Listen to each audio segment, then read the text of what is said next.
Hello, and once again we welcome all of you back to the city of Krateris. This is Poison Fog Gaming, and here we have a fantastic video for you, especially if you are struggling to get to grips with early city build finances or Industries DLC finances. This will show you how we increase the profits of our farm, not just to paying for itself, but actually making a fairly wild profit for the small slither of fertile land that we have here. Now, of course, I have called this a city build. This is the starting square, and we're treating this more as a farm town until we get onto more dense and large scale builds later on. As mentioned, this city is still in its infancy. We are focusing on getting money and positive cash flow in the starting square before we move on with money to spend and money to be extravagant with. I also think I've got to mention there that this is a hard mode playthrough, meaning money is going to be tighter from the get-go, which does put an over-reliance on the early city building management element of the game rather than just going for straight up eye candy. That said, I'm confident eye candy will come. Now, so far all you've really seen me do is zone some more residential, not in every single square. I do want some little gaps, as that helps the small town feel. Having no gaps is more of a city situation.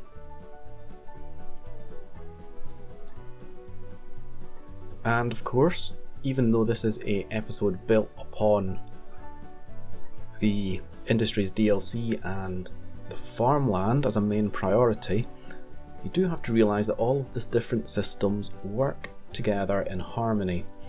We do not make money from farmland without attracting people to the town to work in the farm.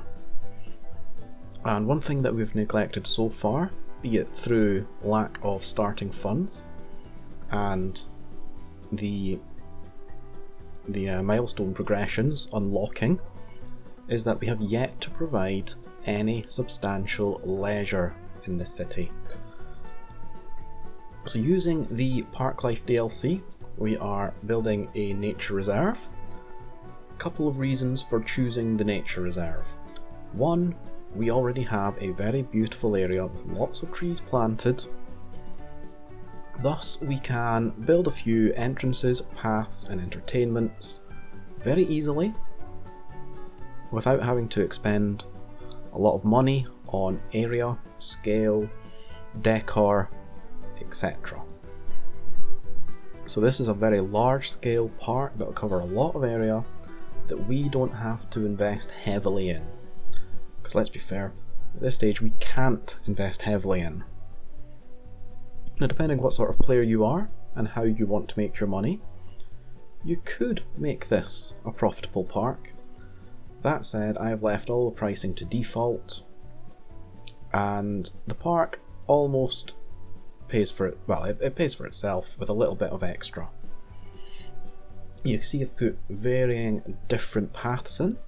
The paths go around the natural features already in the map, such as the large rocks, the coastline, and then some woodland paths as well. So a good mix for people wanting different leisure activities. Something that you may very well find echoed in real life. And in this loop, deep in the middle of the park, we are making a camping area. So rather than you just come to this area and hide in the woods, we've made this a purpose-built facility that you can come to. There are permanent fire pits built there. This isn't the final version. Of course, we do expand as money comes in, but that is the start of the park.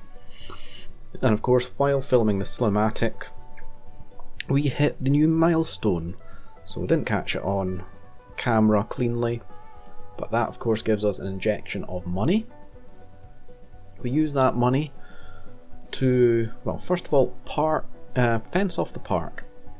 not necessarily essential, although you would find a fence around the park in various different circumstances. Being a nature reserve, that is partly to keep the animals in and away from the town. With there being an admission to the park, you would also usually see a fence. And of course, we plan on putting some smaller houses backing up onto this park as well. So a fence would usually be seen around the back of people's properties, creating a clear boundary of what is and isn't private land.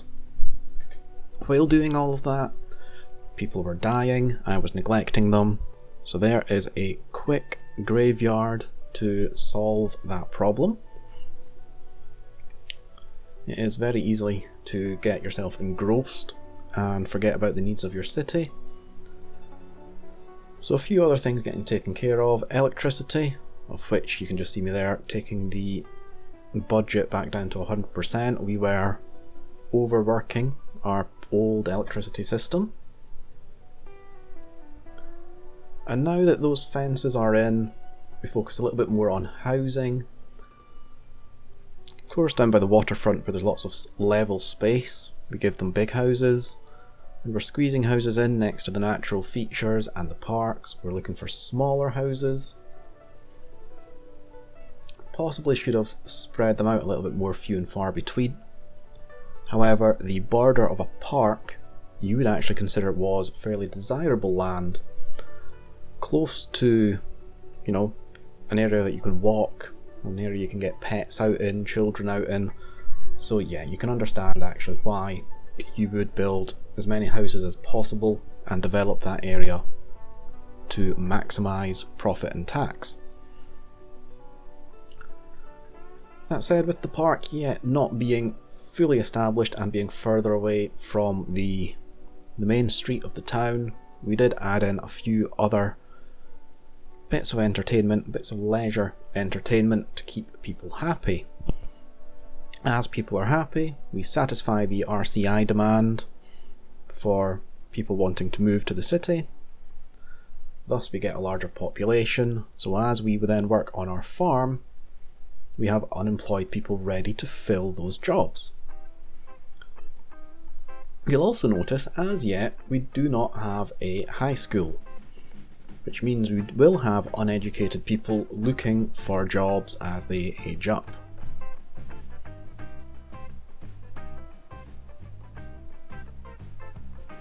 So a few more additions to the campsite, and you can see there we are making just over £800 per whatever value it is.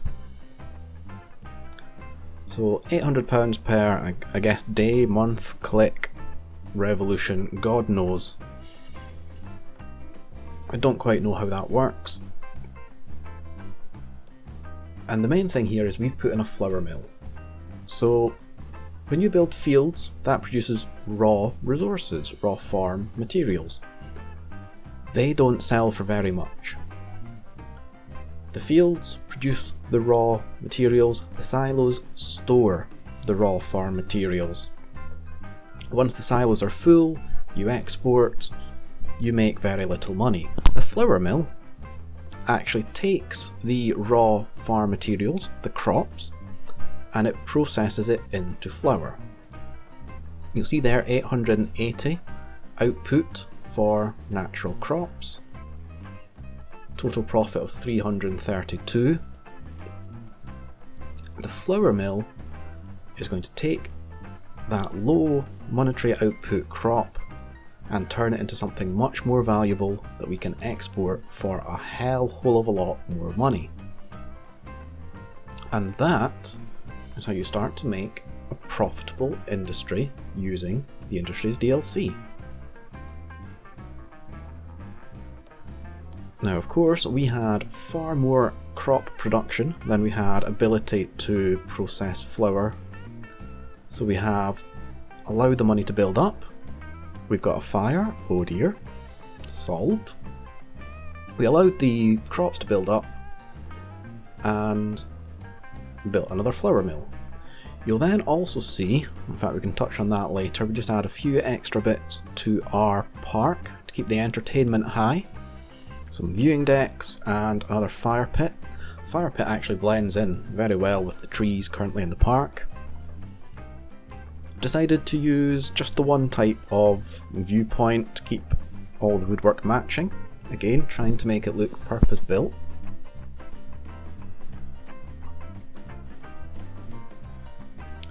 And if we are to look at the farm, we are obviously just fast forwarding a little bit to build up the money. Unfortunately on hard mode I'm not putting the most efficient grid in. There may be some bits like that. Look at that profit now. We were only outputting 800, 2 flour mills, lots more. And here you'll also see me placing some farmers barracks. And I think this is one of the most underutilized buildings in the game.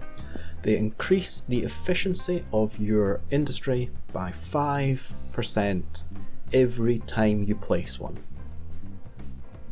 So presumably, if you put in 20, you get a fairly substantial 100% profit. We don't put in 20, but it is worth squeezing them in as and where you can. That said, I also like to focus a little bit on realism and decor with this series.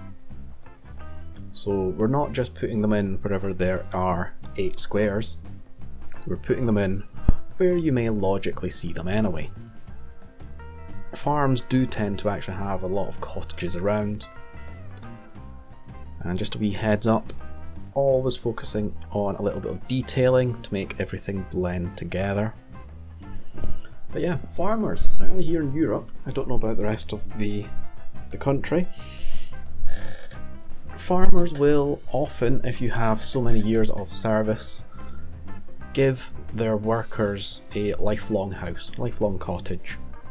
And that is why farmers or farms have lots of cottages on them. It just seems to be the way in which they used to operate, and they still hold these values largely. Unknown to me, the flour mills actually created a little bit of pollution, so we have redeveloped an area into shops rather than residential. Nothing wrong with redeveloping areas as things like that happen. Of course, the farmer, when he builds his flour mills, probably didn't care too much, and maybe the local councils at the time didn't quite realise the ramifications. Either way, we now have some shops as a barrier, buildings that are not affected by pollution. With our farm growing, we get access to bigger fields, more jobs, thus more natural resources that we can turn into more flour.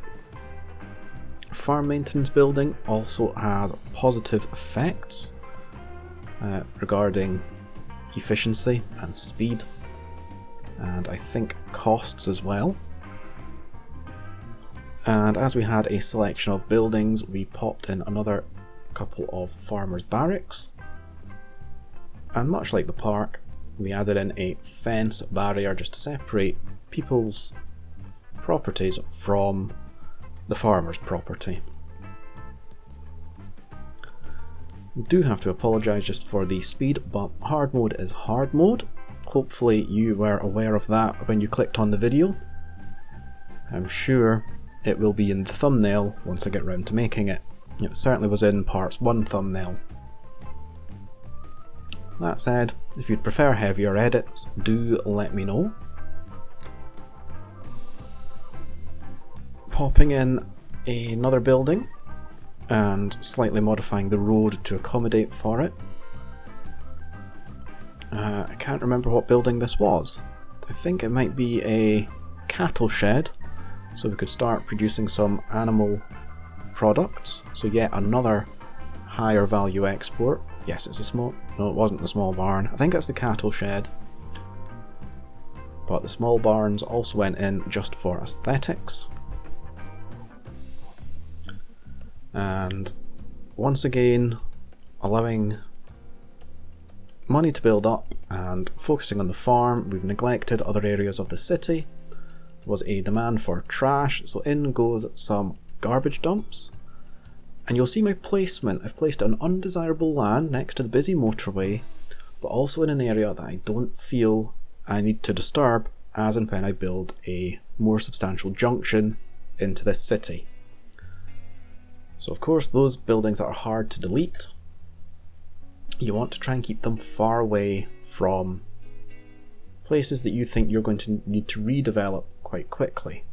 That said, I did make a short and an easy way to delete those, but spoiler alert, you will need the Natural Disasters DLC.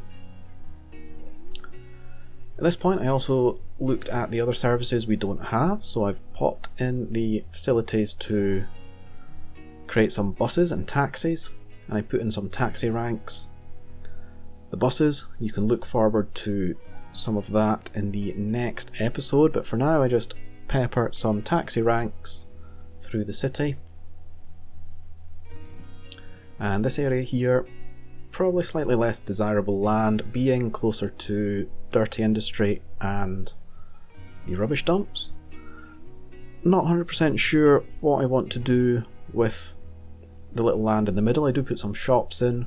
We may put a high school in the space just to the right of those new shops. But as you can understand, land that goes towards industry and rubbish dumps, people aren't going to want to buy quite as well, but we have to use it, and unfortunately someone got to live there.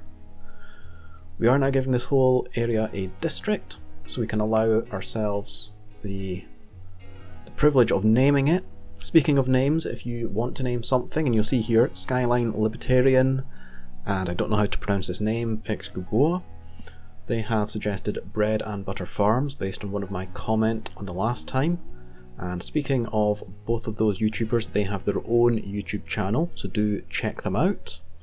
And just as I am signing off in this video, you will see a lovely little hint on the screen right now about things that will help the YouTube algorithm to both support myself, grow the channel, and allow you guys to see much more content.